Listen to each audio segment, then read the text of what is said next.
मुलाकात हो रही है। भारत जोड़ो यात्रा के दौरान आया था, लेकिन आपसे गुफ्तगू करने का कोई मौका नहीं निकल पाया था। आज एक ऐसे मौके पर आपके बीच खड़ा हूं, माइक थोड़ा और बेहतर कर दें। मैं चाहता हूं कि मेरी आवाज सिर्फ नांदेड़ तक ही नहीं बल्कि दिल्ली तक जाए, क्योंकि दिल्ली वालों को सुनाना ज्यादा जरूरी है। हमने सहराओं में हासिल किया आसानी से, हमने सहराओं में हासिल किए आसानी से, तुम समंदर में भी रहकर न मिले पानी से। हमने सहराओं में हासिल किए आसानी से, तुम समंदर में भी रहकर न मिले पानी से। ये सियासत के दिए सबके हवाले न करो, मुल्क जल जाता है एक शख्स की नादानी से।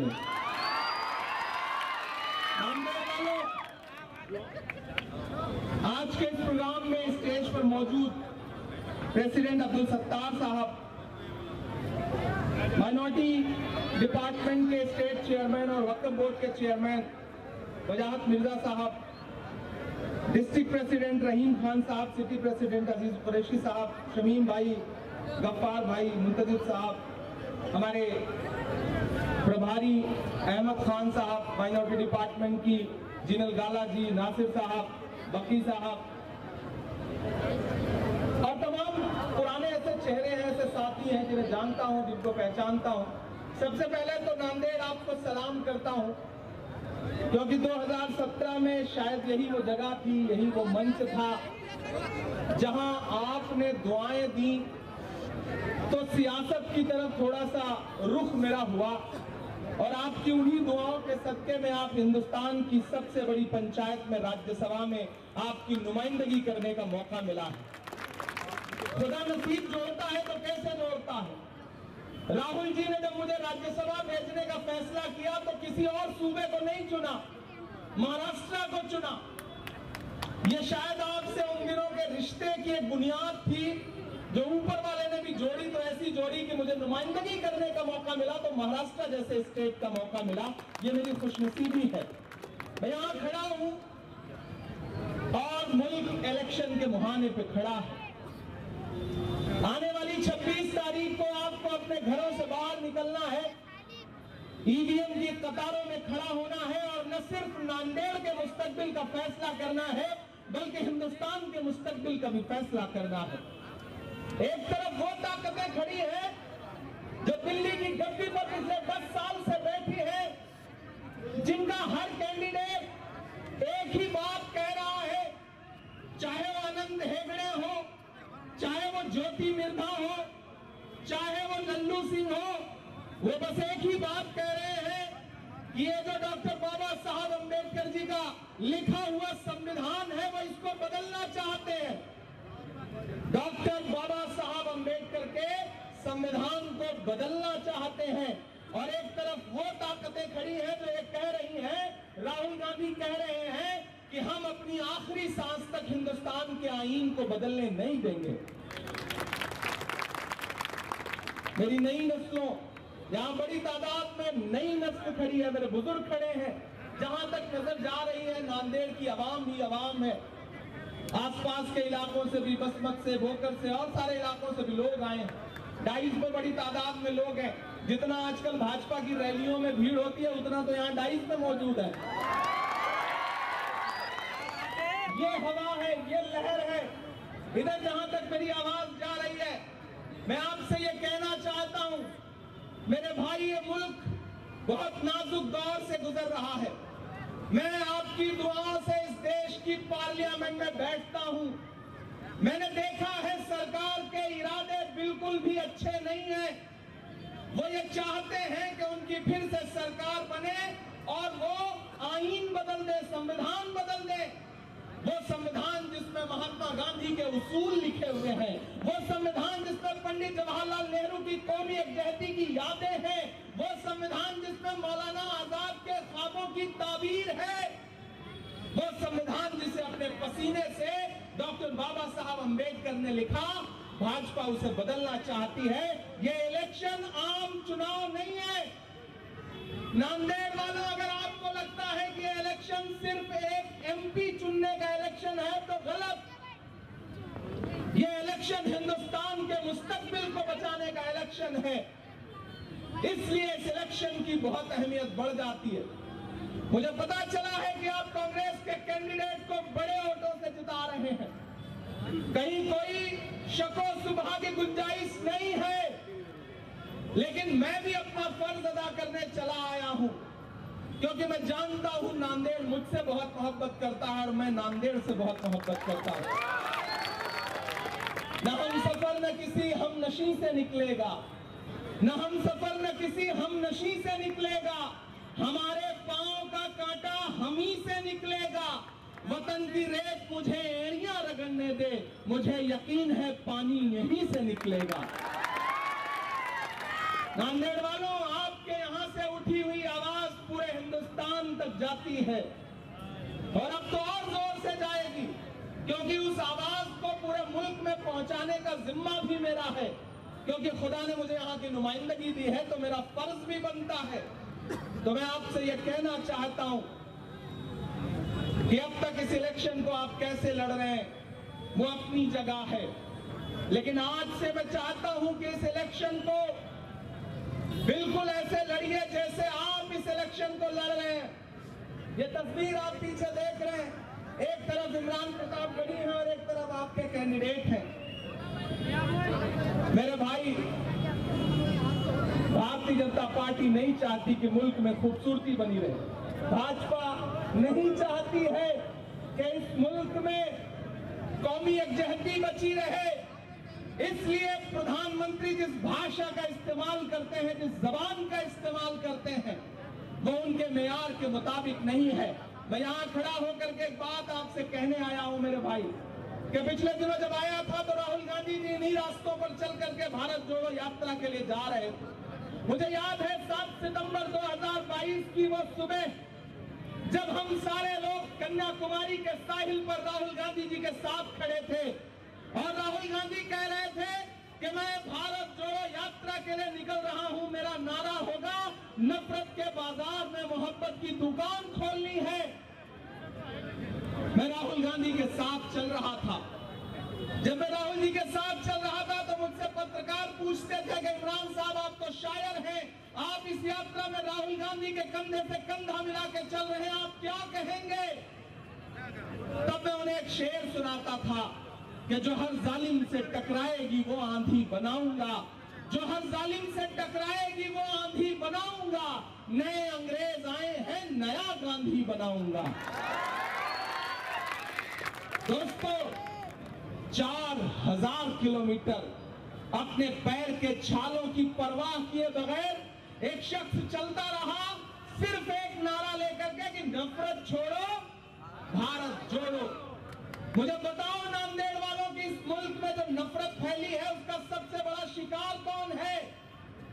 हम हैं, आप हैं, क्योंकि हमारे आपके खिलाफ भी तो नफरत फैलाई गई है। ऐसे में अगर राहुल गांधी ये कह रहे हैं कि नफरत छोड़ो भारत जोड़ो, तो आपको ये बात समझनी पड़ेगी। मैं तो आपके बीच में खड़ा होकर के आपसे ये कह रहा हूं कि वसुंधरा जी को दिया गया आपका एक एक वोट सिर्फ उन्हें नहीं मिलेगा, मोहब्बत के उस मसीहा को मिलेगा जिसका नाम राहुल गांधी है।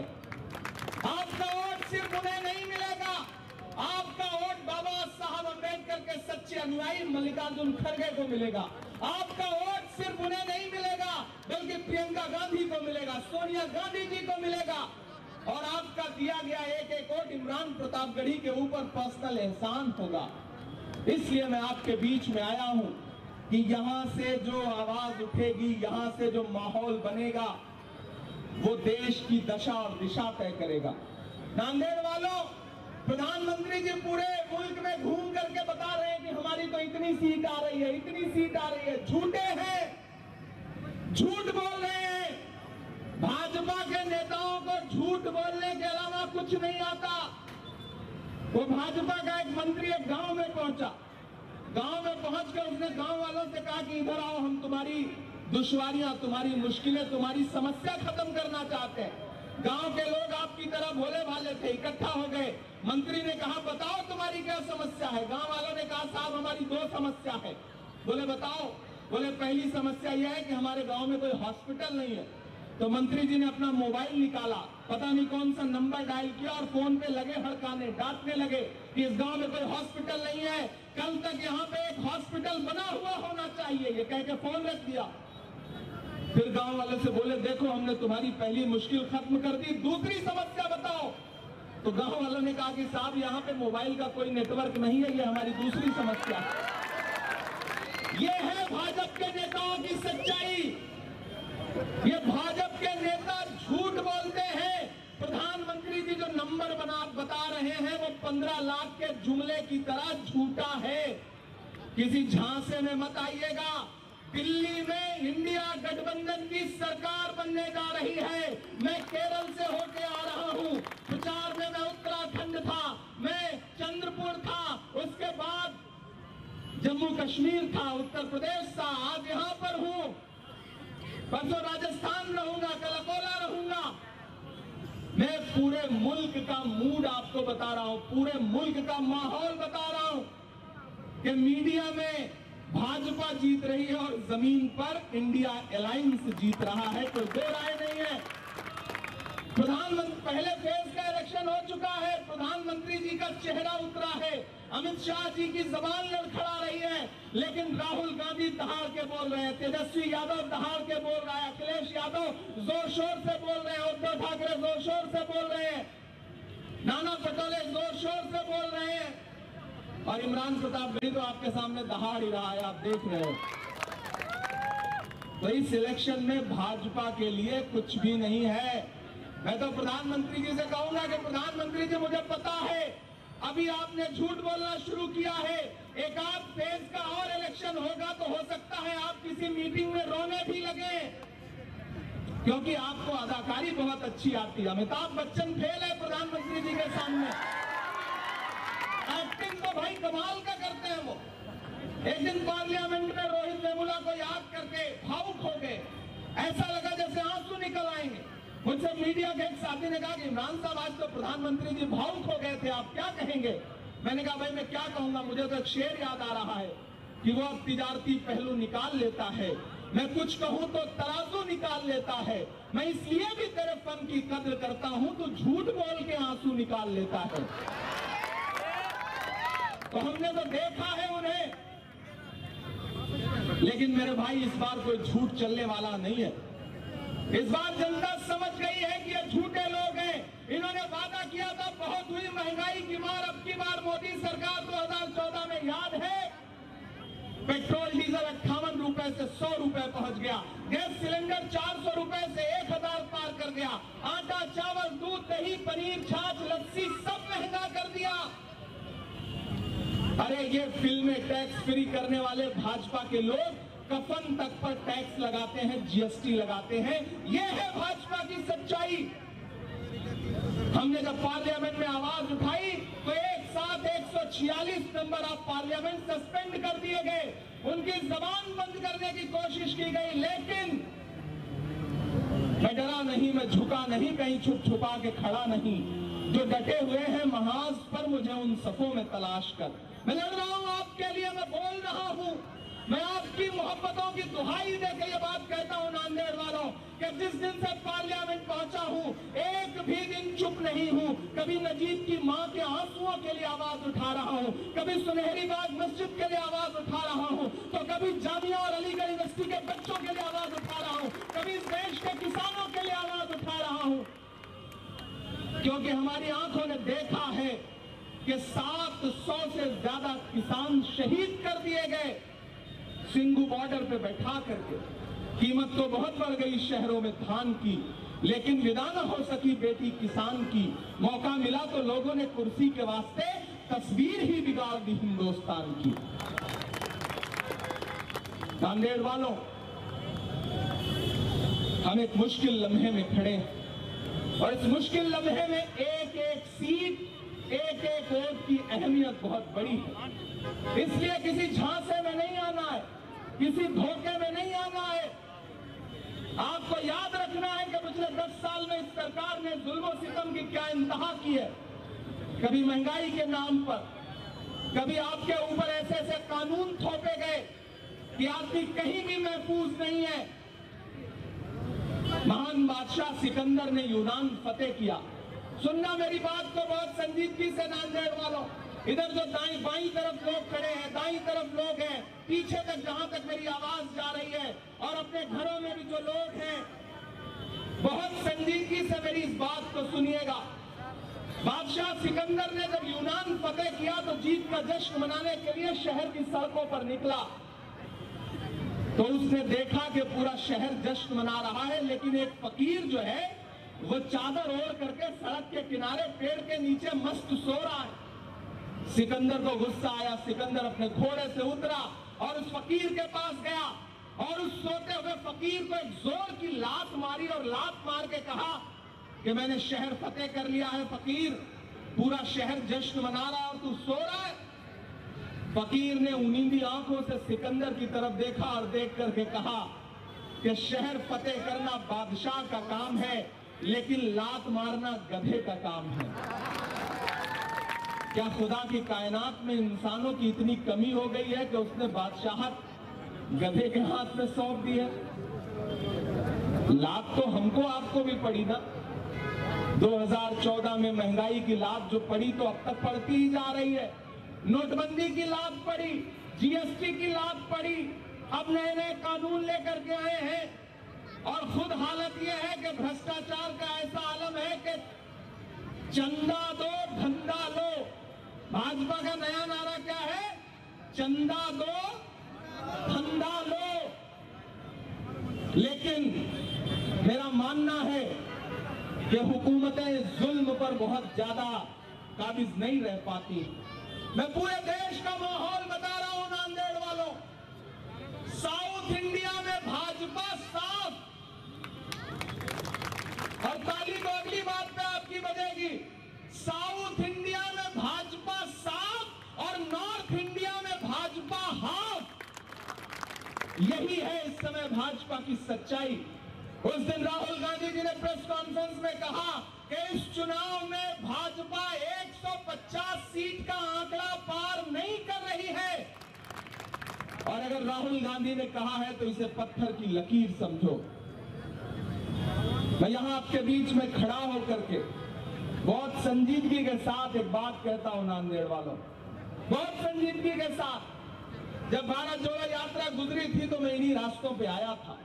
मैं चला था राहुल गांधी के सामने 4000 किलोमीटर।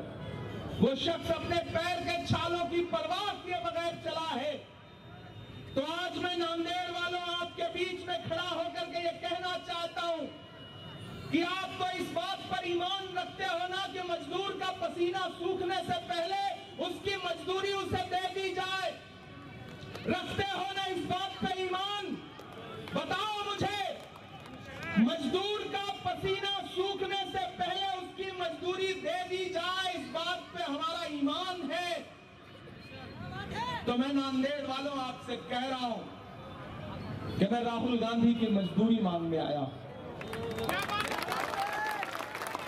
मजदूरी मांगने आया हूं मैं आपसे।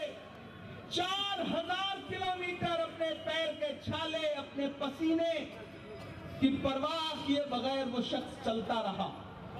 मैं साथ चला हूं कंधे से कंधा मिलाकर। नरेंद्र मोदी अपने भाषणों में कहते थे कि राहुल गांधी तो शहजादे हैं, याद है? राहुल गांधी तो राजकुमार है।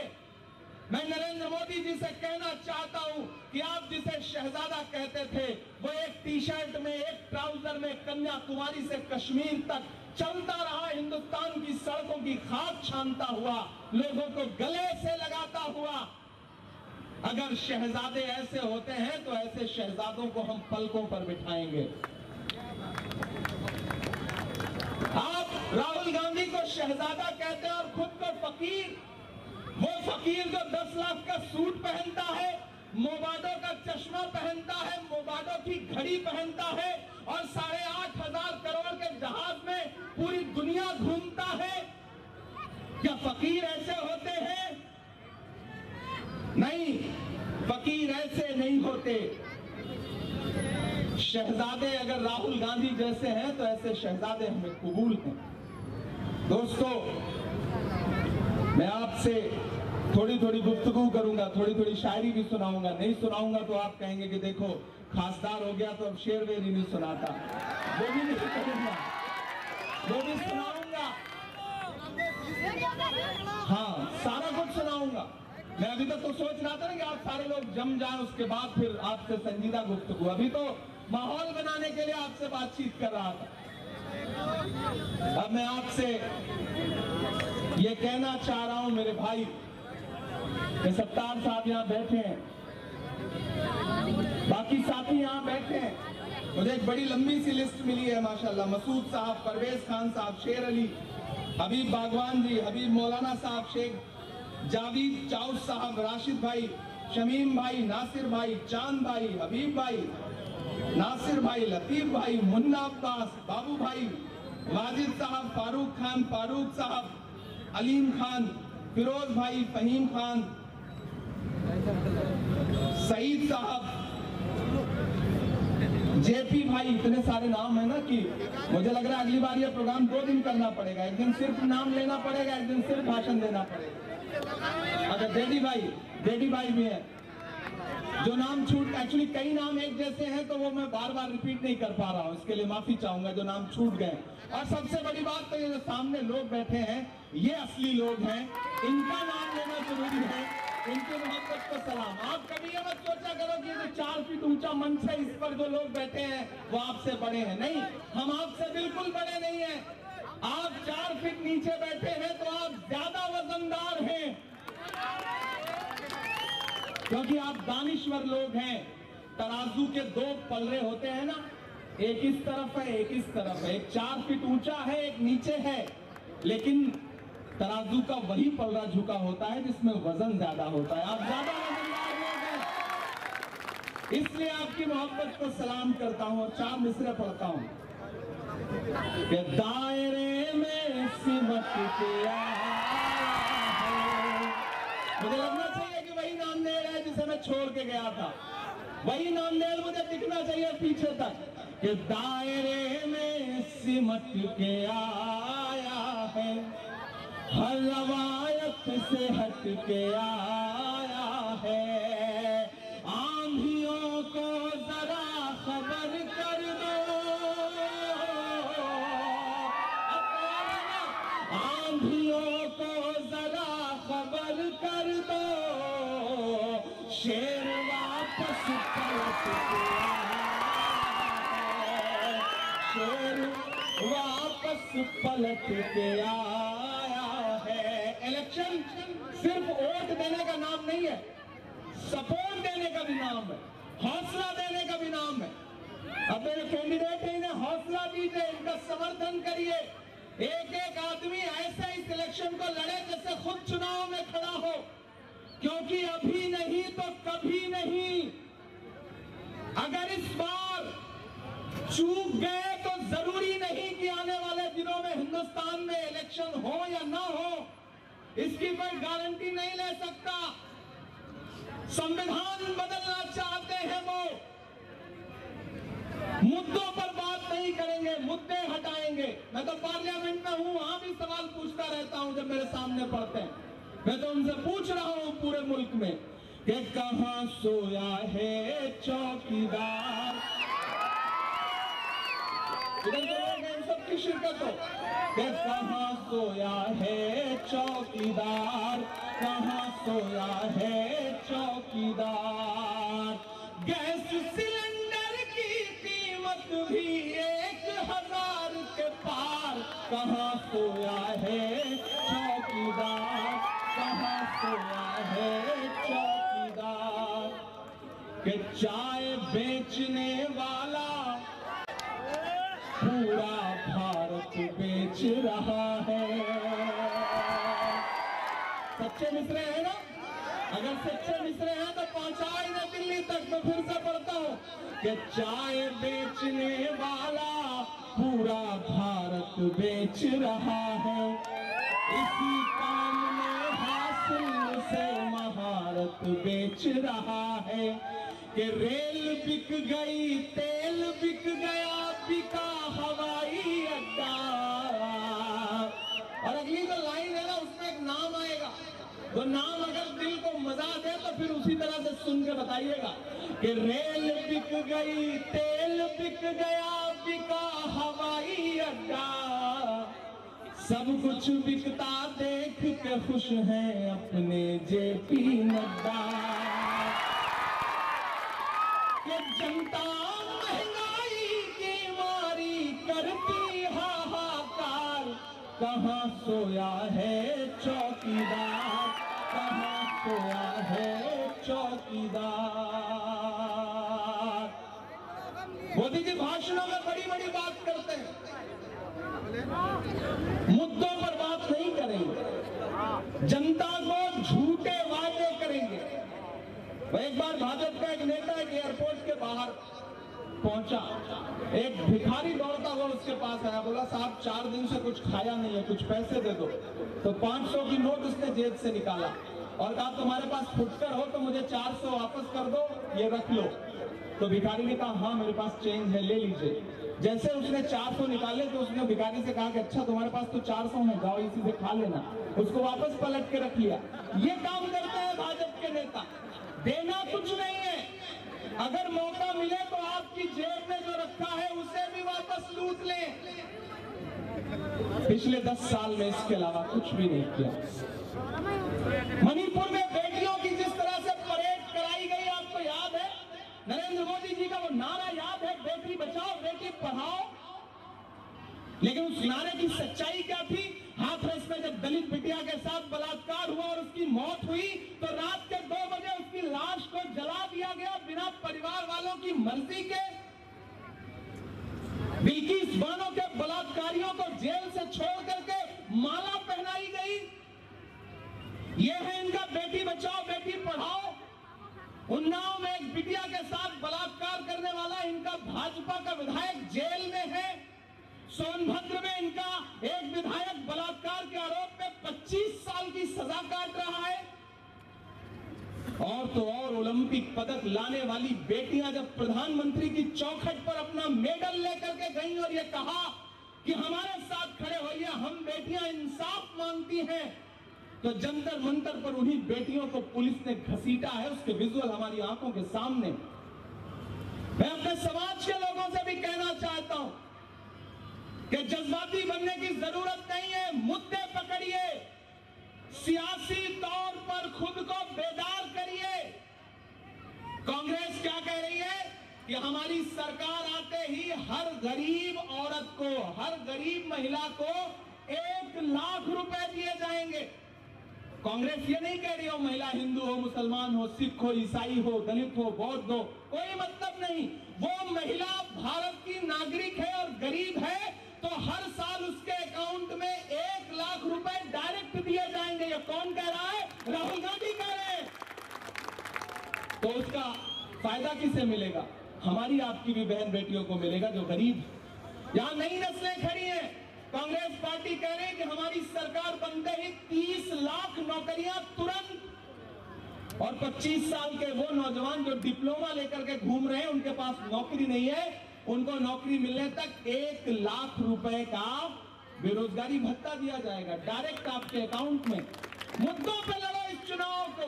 भाजपा तो चाहती है कि मंदिर मस्जिद हिंदू मुसलमान, नहीं, हम मुद्दों पर लड़ेंगे इस चुनाव को। मैं देश की पार्लियामेंट में बैठता हूं, मैंने कहा ना आपकी दुआओं ने मुझे महज 34 साल की उम्र में देश की सबसे बड़ी पंचायत में बिठाया।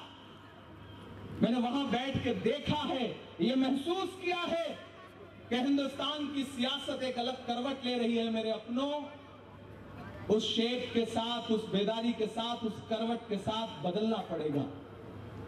और मैं आपसे वादा करता हूं कि आज मुझ में जो भी ताकत है, मुझ में जो भी हुनर है और जिसकी बदौलत आपने अपने मुसल्लों पे बैठ करके कभी किसी लम्हे में मेरे लिए शायद एक लम्हा दुआ की होगी, उसका सदका है कि जहां पहुंच करके लोग अपनी सियासत खत्म करते हैं, मैंने वहां से अपनी सियासत की शुरुआत की है। लोगों का आखिरी सपना होता है कि राज्यसभा में पहुंच जाए। ये मेरे सपने की शुरुआत थी कि मैं सीधे राज्यसभा में पहुंचाऊं। ये सिर्फ आपकी दुआओं की बदौलत हुआ है। मैं इसलिए आपसे कहना चाहता हूं कि पूरे मुल्क में जो माहौल बनाया गया है, बहुत समझदारी से आपको काम लेना है। आपसे इतना कहता हूं कि आप बहुत समझदार लोग हैं, लेकिन छोटी सी शिकायत भी, आप जब सुबह चाय की दुकान पे बैठते हैं तो 2 मिनट में महाराष्ट्र की सरकार गिराते हैं और 2 मिनट में दिल्ली की। शाम को बिरयानी खा रहे होते हैं तो चीफ मिनिस्टर बदलते हैं, फिर जब तहरी खा रहे होते हैं तो प्राइम मिनिस्टर बदल देते हैं। तारी ना, हाँ भाई मैंने खाया है भाई, मैं कल कोशिश करूंगा कि किसी दुकान पे जाकर के खुद से खाऊं।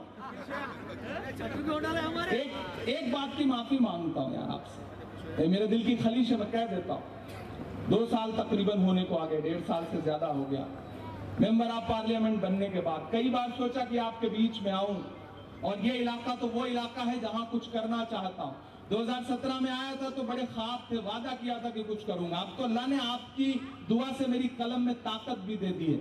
अभी कोड ऑफ कंडक्ट है, कोई बड़ी बात नहीं कहूंगा, लेकिन इतना वादा करता हूं कि अब तो आपकी दुआ से मेरे पास फंड भी है, बजट भी है सरकार का दिया हुआ। दिल्ली में कांग्रेस पार्टी की सरकार बनाई है, इंडिया अलायंस की सरकार बनाई है। मैं वादा करता हूं और इस वादे को निभाऊंगा कि नांदेड़ के लिए अलग से मैं ऐसा काम करूंगा जैसे मैं अपने घर के लिए काम करूंगा। ये मेरा वादा है आपसे। लेकिन उसके लिए मेरी जबान का और मेरे आने का भरम रखिएगा। आपकी दिक्कत क्या है कि चाय की दुकान पर सरकार बदली, बिरयानी खाते हुए मंत्री बदला, चीफ मिनिस्टर बदला, प्राइम मिनिस्टर बदला, लेकिन जिस दिन वोट देना होता है ना, उस दिन आपको लगता है कि यार वसुंधरा जी जीत तो रही है, कौन जाकर के लाइन में लगे, कौन धूप में लगे, कौन परेशान हो, मेरे एक वोट से क्या हो जाएगा, ये सोचते हैं बहुत सारे बुजुर्ग नौजवान। नहीं, अपने एक एक वोट की अहमियत समझो। मेरी पार्टी में, कांग्रेस पार्टी में, राजस्थान में एक नेता है जिनका नाम है सीपी जोशी, गूगल कर लेना। चीफ मिनिस्टर बनने की दौड़ में थे, इलेक्शन में एक वोट से एमएलए का इलेक्शन हार गए, ना एमएलए बन पाए ना चीफ मिनिस्टर बन पाए। इसलिए अपने एक एक वोट की अहमियत समझो। तुम्हारे हाथों में जो ईवीएम का बटन दबाने की ताकत है एक वोट की, ये उसी तरह है जिस तरह अबाबीलों के पंजों में वो कंकर था, एक वो भी जुल्म के खिलाफ उठा था, चला था। आप भी जुल्म के खिलाफ निकलो और अपनी ताकत का इस्तेमाल करो। लोग खरीदना चाहेंगे, डराना चाहेंगे, धमकाना चाहेंगे, लेकिन जब धमकाना चाहें, डराना चाहें, बांटना चाहें तो उनसे इतना ही कहना कि मत समझना डराने से डर जाएंगे, मत समझना डराने से डर जाएंगे, अब के सारी हदों से गुजर जाएंगे। मौत के नाम का खौफ देता है क्यों, मौत के नाम का खौफ देता है क्यों, मौत जिस रोज आएगी मर जाएंगे।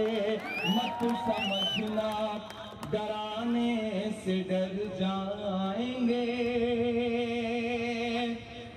हमने ज़मज़म दिया, आबे गंगा दिया, हमने ज़मज़म दिया, आबे गंगा दिया, तुमने भारत को दंगा ही दंगा दिया।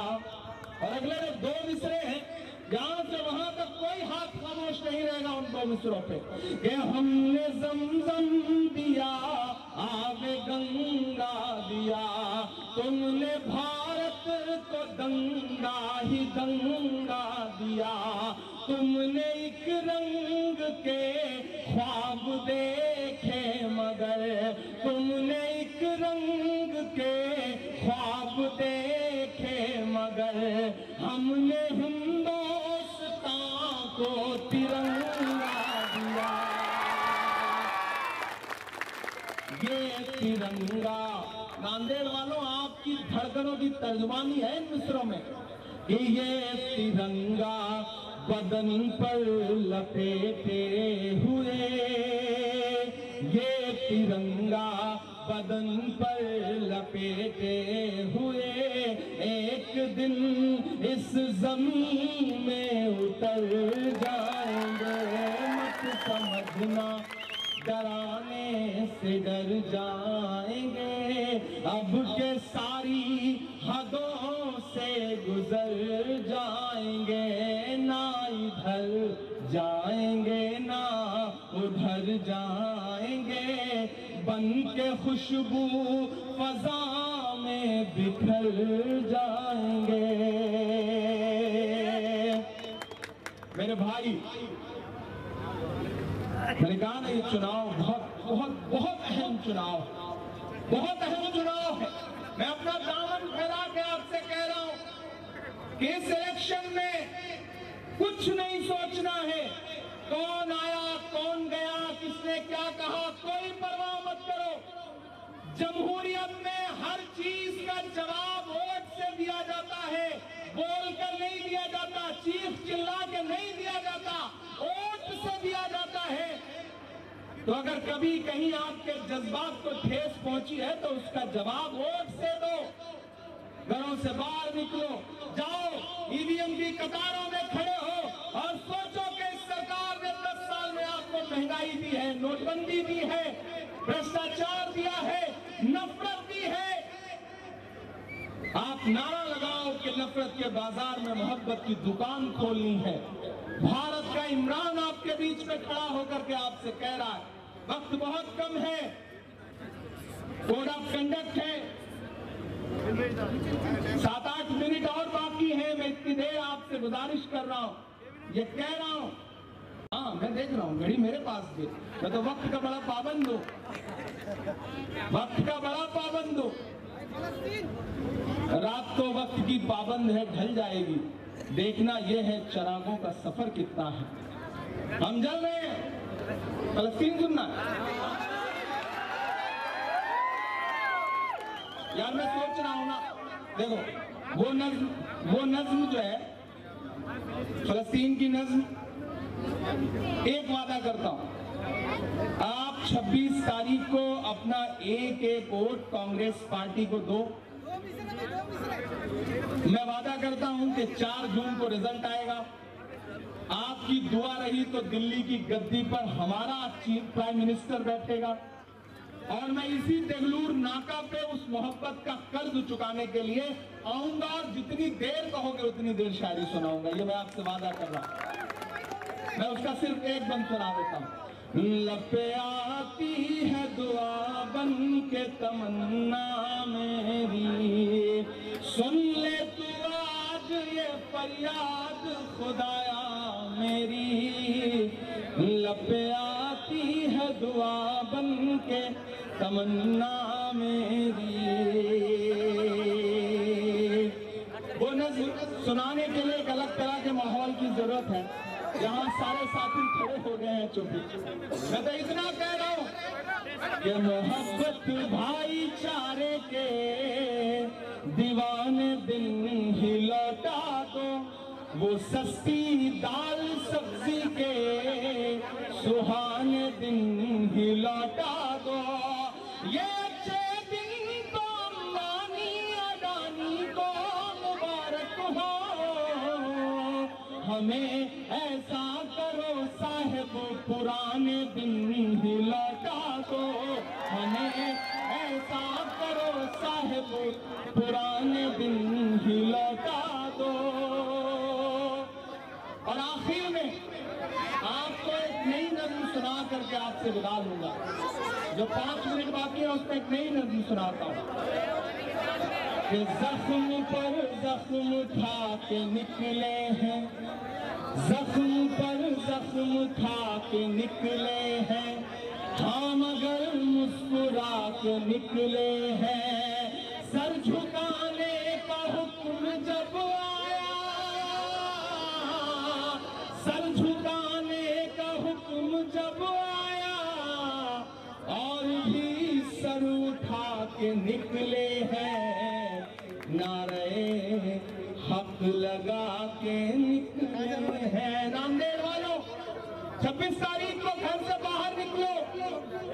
इस देश की कौमियत जहती के लिए, गंगा जमुनी तहजीब के लिए, महंगाई के खिलाफ, नफरत के खिलाफ, जुल्म और सितम के खिलाफ, सरकारी जुल्म के खिलाफ वोट देने के लिए निकलोगे ना? निकलोगे ना? मेरे आने को मायूस तो नहीं करोगे? मुझे मायूस तो नहीं करोगे?